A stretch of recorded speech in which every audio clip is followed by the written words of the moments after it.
ابو ہریرہ کہتے ہیں کہ رسول اللہ صلی اللہ علیہ وسلم نے فرمایا، جو صبح کی نماز کے بعد 100 دفعہ سبحان اللہ اور 100 دفعہ لا الہ الا اللہ پڑھے، اس کے گناہ معاف ہو جائیں گے اگرچہ وہ سمندر کی جھاگ کے برابر ہوں۔ سلام کے بعد تشہد کی حالت میں کسی سے بات کیے بغیر ذکر کرنا، کسی سے بات کیے بغیر ذکر کرنا۔ ابو ذر سے مروی ہے کہ رسول اللہ صلی اللہ علیہ وسلم نے فرمایا، جو شخص فجر کی نماز کے بعد نماز میں تشہد میں بیٹھنے کی طرح اپنی ٹانگ کو دوہرا کیے ہوئے ہو اور کسی سے بات کیے بغیر 10 مرتبہ لا الہ الا اللہ وحدہ لا شریک لہ لہ الملک ولہ الحمد یحیی ویمیت وہو علی کل شیء قدیر پڑھے گا، اس کے لیے 10 نیکیاں لکھ دی جائیں گی، اس کے 10 گناہ معاف کر دیے جائیں گے، اس کے 10 درجات بلند کر دیے جائیں گے، اور وہ اس دن ہر برائی سے محفوظ رہے گا اور اسے شیطان کی پہنچ سے دور کر دیا جائے گا، اور اس دن اللہ کے ساتھ شرک کے علاوہ کوئی گناہ اس لائق نہیں کہ اس کو پکڑ میں مبتلا کر دے۔ لا علمی جو ہے، نہ علم ہونا جو ہے کتنا نقصان دہ، کتنی دیر لگے گی اس طرح 10 دفعہ پڑھنے میں، لیکن شرط یہ ہے کہ نہ وضو ٹوٹا ہو، نہ آپ اٹھے ہو، نہ بات کی ہو، جدھر بیٹھے ہیں ادھر ہی ٹانگ موڑے ہوئے ہی، یعنی کسی گناہ پہ پکڑ نہیں ہوگی، شرک کیا تو پکڑ ہوگی، یہ مطلب ہے۔ مغرب کی نماز کے بعد کا ذکر، سنن ترمذی کی روایت میں آتا ہے، جو شخص لا الہ الا اللہ وحدہ لا شریک لہ لہ الملک ولہ الحمد یحیی ویمیت وہو علی کل شیء قدیر مغرب کے بعد 10 بار پڑھے گا، اللہ اس کی حفاظت کے لیے اسلحہ بردار فرشتے بھیجے گا جو اس کی صبح تک شیطان سے حفاظت کریں گے، صبح تک شیطان سے حفاظت۔ تو آپ سوچئے کہ کتنا بڑا اجر و ثواب اور کتنی بڑی پروٹیکشن ہے، کیونکہ بعض اوقات سارا وقت موڑنا مشکل ہوتا ہے۔ افضل پوزیشن نماز کے بعد اذکار کرنے کی کیا ہے؟ 2 زانوں ہو کے بیٹھنا، لیکن اگر آپ اتنی دیر بیٹھ ہی نہیں سکتے، کچھ لوگوں کی تو ٹانگ مڑتی بھی نہیں ہے گھٹنوں کی تکلیف کی وجہ سے، تو پھر ایسی صورت میں 4 زانوں ہو کے بھی بیٹھ سکتے ہیں۔ اگر نیچے بالکل ہی نہیں بیٹھا جا رہا تو پھر کرسی پہ بیٹھ جائیں، اللہ کو تو پتا ہے کہ آپ کیوں ایسے کر رہے ہیں، صرف ریسٹ کے لیے نہیں بلکہ مجبوری کے تحت۔ اور فجر کے فرض تو فرض، سنتوں کی بھی اہمیت ہے۔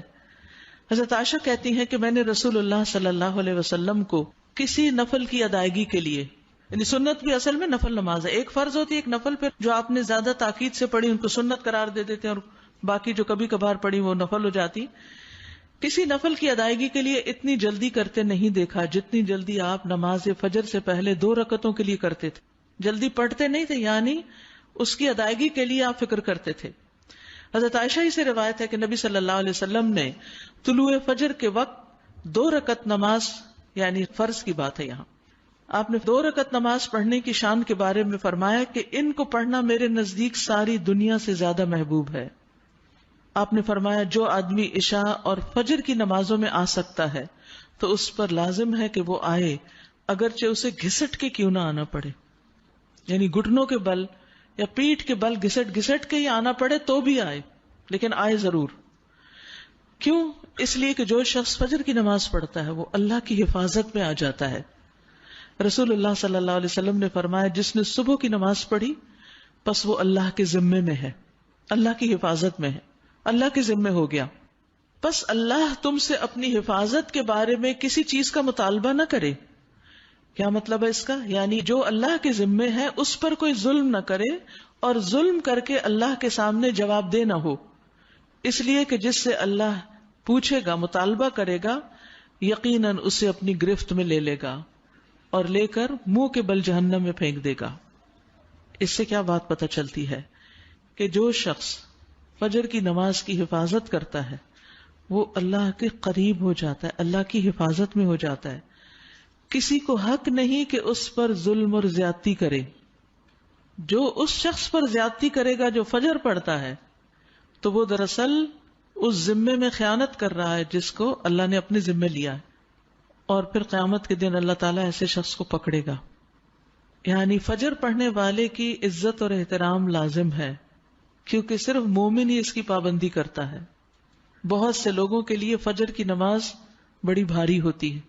وہ ایک خاص وقت سے پہلے نہیں اٹھتے، کچھ لوگوں کی اکثری قضا ہو جاتی، وہ چونکہ دیر سے سوتے ہیں تو صبح اٹھ نہیں پاتے، تو ان کی حفاظت اللہ کے ذمے پہ نہیں ہے.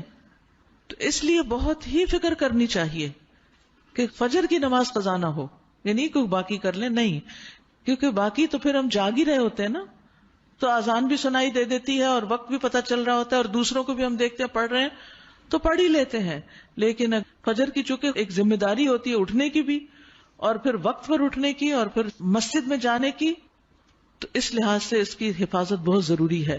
اور فجر پڑھنے والا شام تک اللہ کی حفاظت میں ہوتا ہے.